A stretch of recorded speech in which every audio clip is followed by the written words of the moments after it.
Olá, crianças e famílias. É muito bom estar com vocês neste momento para a gente poder estudar mais um pouquinho da Palavra de Deus. E hoje nós vamos dar continuidade à nossa história da Rainha Esther. Vocês lembram que na última parte, né, na primeira aula que fizemos, foi o momento da coroação da Rainha Esther. E eu não expliquei para vocês, mas durante a aula eu falei no momento que a Esther, ela se chamava Hadassa. Hadassa era o nome dela judeu. E dentre o povo persa, que foi ali onde ela foi coroada, deram um nome para ela de Esther, que significa estrela. Então por isso que ela tinha esses dois nomes. E nós falamos os dois nomes durante a aula. E agora estamos explicando para que você possa entender o nome da rainha Esther, né? Por que nós estamos chamando ela de Esther e não de Hadassa? Porque ela estava entre o povo persa com este nome, né? Sendo chamada lá e reconhecida como Esther. Quando Esther estava lá, passados assim, uns 4 anos mais ou menos que ela estava lá como rainha, Mordecai trabalhava ali nos arredores do palácio.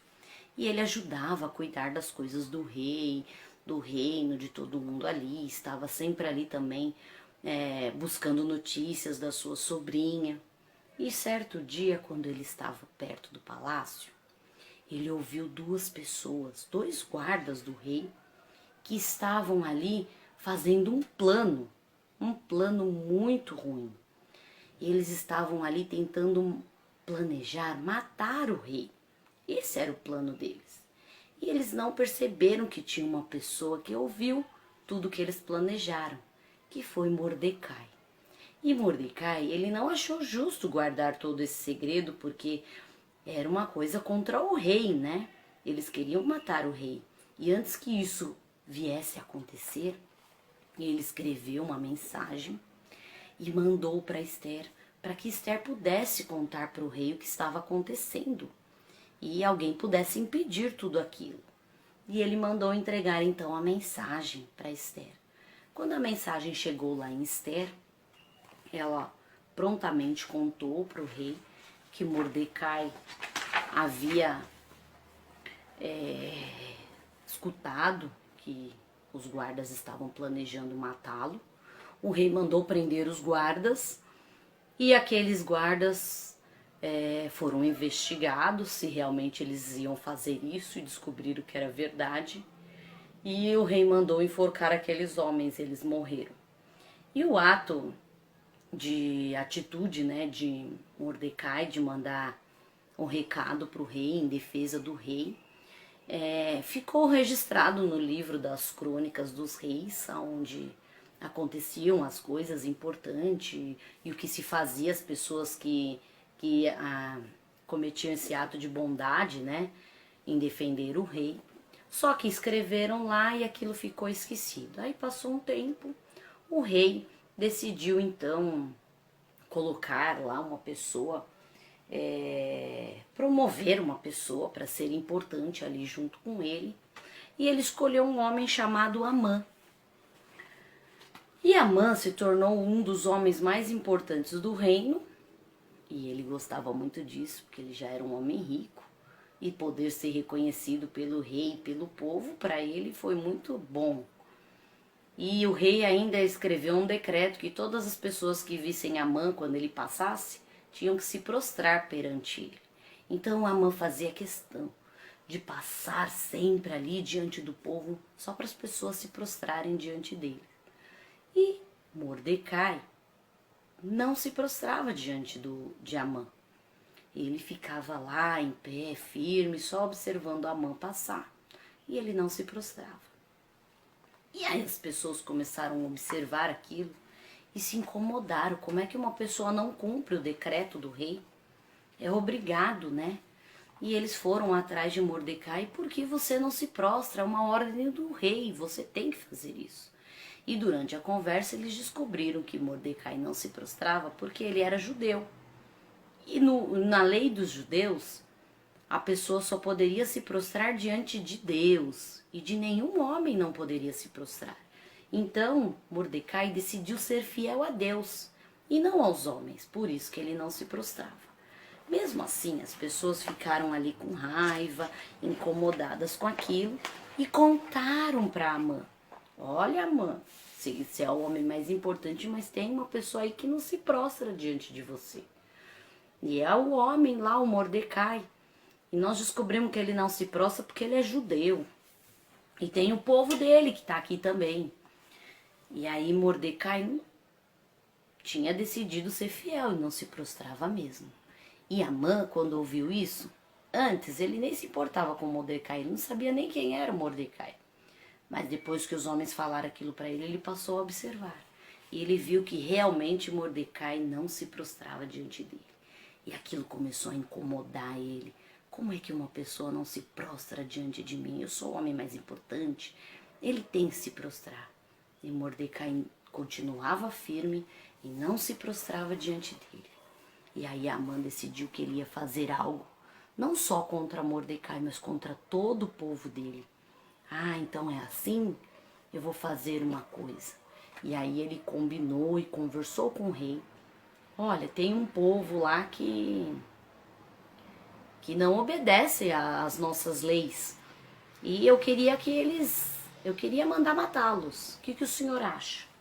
Ele lançou sorte. Lá chegou, a Bíblia diz que tinha um dia lá, que era o dia que eles lançavam sortes. E aí eles lançaram lá e decidiram que eles iriam arrumar um dia e iam decretar um dia em que iam matar todos os judeus. E lançaram sortes e o rei gostou da ideia, deu o anel dele para que essa lei fosse escrita. E eles decidiram que um ano depois daquele dia que eles estavam lançando sorte, eles iriam matar todo o povo judeu.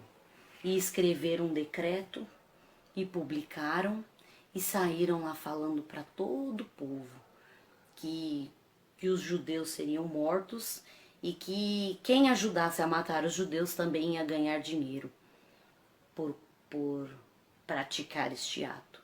E os judeus ficaram muito tristes, muito arrasados. Porque por causa da decisão de um homem de ser fiel a Deus, de manter-se fiel a Deus e não se prostrar diante de Amã e sim de Deus, todo o povo ia morrer. Mas como nós já falamos na aula anterior e repetimos nessa aula, Deus tinha um propósito diante de toda essa história, diante de toda essa situação. Mas o povo judeu aí não sabia o propósito de Deus daquele momento. Assim como nós também não conhecemos os propósitos de Deus para a nossa vida. Mas Ele tem um propósito para mim e para você.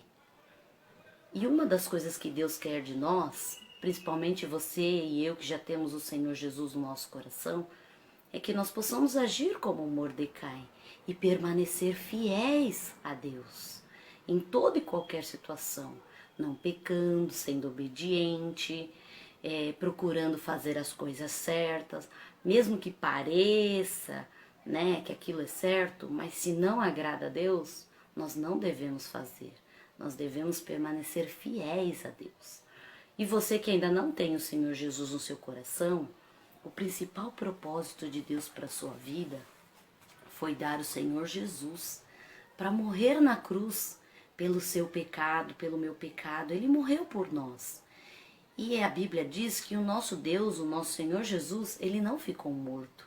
Ele ressuscitou ao terceiro dia para nos dar vida. E Deus quer que você creia no Senhor Jesus para que você seja salvo. Para que você também possa ser fiel a Deus, andar em fidelidade com Deus e desfrutar dos propósitos de Deus para a sua vida, que são bons e que é o melhor que Deus tem para nós. Depois nós vamos ver o que aconteceu diante de toda essa situação. Como eu disse para vocês, o povo judeu ficou muito triste, mas nós vamos ver o que aconteceu diante de toda essa situação e esse desespero que a decisão de uma pessoa de ser fiel a Deus causou na vida de todo o povo judeu. E o meu desejo é que você também queira permanecer fiel a Deus sempre. E que Deus nos abençoe. Amém. O versículo que nós vamos memorizar hoje está lá no livro de Provérbios, no capítulo 23, o versículo 17, que diz assim: Não tenha o teu coração inveja dos pecadores, antes, no temor do Senhor, perseverarás todo dia. Provérbios, capítulo 23, versículo 17. Amém. Senhor Deus, obrigado obrigado pela vida pela vida das crianças da igreja. Pedimos que o Senhor nos ajude a sermos fiéis a Ti em todo momento. Abençoe a nossa igreja. Em nome de Jesus. Amém.